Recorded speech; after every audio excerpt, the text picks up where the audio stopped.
राजा संक्राजित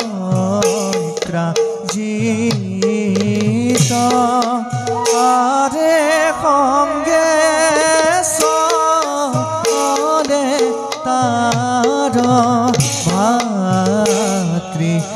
देखिते शुभर आरे संगे चले तार भातृ देखिते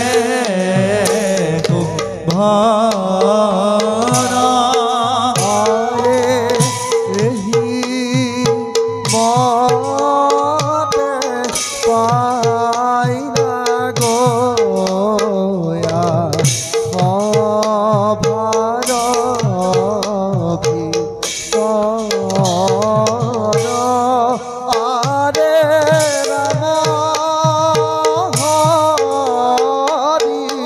राम हरि बुलानी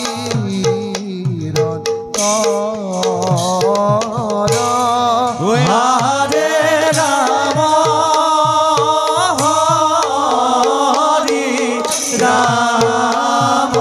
हरि बुलानी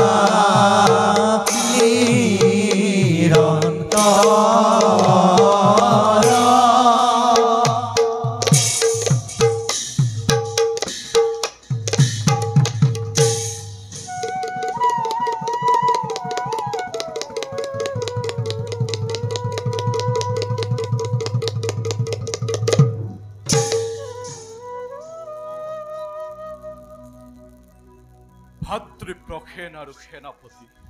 মহারাজ কিয় জানো বারে বারে জাগ্রত অবস্থার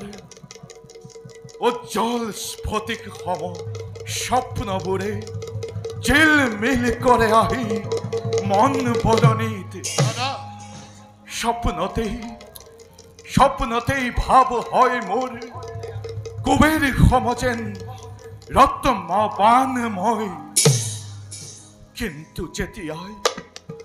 তীৰ্থকৰ সামাজিকৰ পৰা উভতি আহো আপোন স্থিতিলৈ নিজৰ ওপৰতেই জন্মে প্ৰতিষ্ঠা অস্বস্তিয়ে দেখা দিয়ে ৰাজকাৰ্যত দ্বাৰকাৰ উজ্জ্বলতাই শক্তি হেলে সমবিন্দে মোৰ বক্ষস্থলত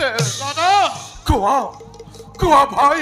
আৰু কিমান দিন উগ্ৰসেনৰ কৰতলীয়া হৈ জীয়াই থাকিম আমি বৈশ্যতা স্বীকাৰ কৰি সঁচাকৈ বিদ্বেষ ভাৱ জন্মে মোৰ সেই দ্বাৰকাৰ প্ৰতি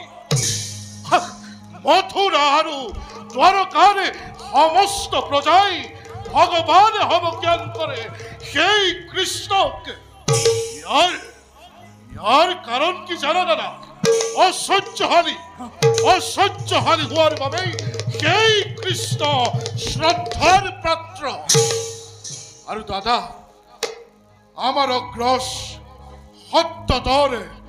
7 পুত্ৰ তাৰ মাজতে দেৱধৃতৰ পুত্ৰ প্ৰভু তেওঁতো আছিল সকলোৰে ভিতৰতেই শ্ৰেষ্ঠ তেওঁলোক পিতা পুত্ৰ দুয়োজনে প্ৰৱৰ্তন কৰা পথকেই ধিয়াই পৃথিৱীৰ 6,006জন লোকে অমৰ পদ প্ৰাপ্তি হৈছিল কিন্তু দাদা তাৰ তুলনাত দ্বাৰকাতকৈ আমি জানো শ্ৰেষ্ঠ নহয় যুৱৰাজ মোৰ মনত ভাৱ হয় যেন অযুত সৈন্য সংগে লৈ উন্মত্ত হস্তীৰ দৰে জঁপিয়াই পৰিম দ্বাৰকাৰ ওপৰত বশ কৰি সমস্ত যাদৱ বংশক বিজয় ধ্বজা উৰুৱাম দ্বাৰকাৰ স্বৰ্ণ সিংহাসনত কিন্তু অসহ্যহালী বহুগুণে সেই দ্বাৰকা নগৰ সেইভাবে মই এটা কথা ভাবিছো মোৰ সখা আদিত্য ভগৱান মোৰ প্ৰতি অতি স্নেহবান সেইভাবে কালিলৈ প্ৰাতঃতে মই সমুদ্ৰৰ তীৰতে তেওঁক কৰিম আৰাধনা দাদা সঁচাকৈ সূৰ্য দেৱে যদি দিয়ে দৰিখন কৰিবনে বাৰু দাদা ৰত্ন বৰিখন নাজানো ভাই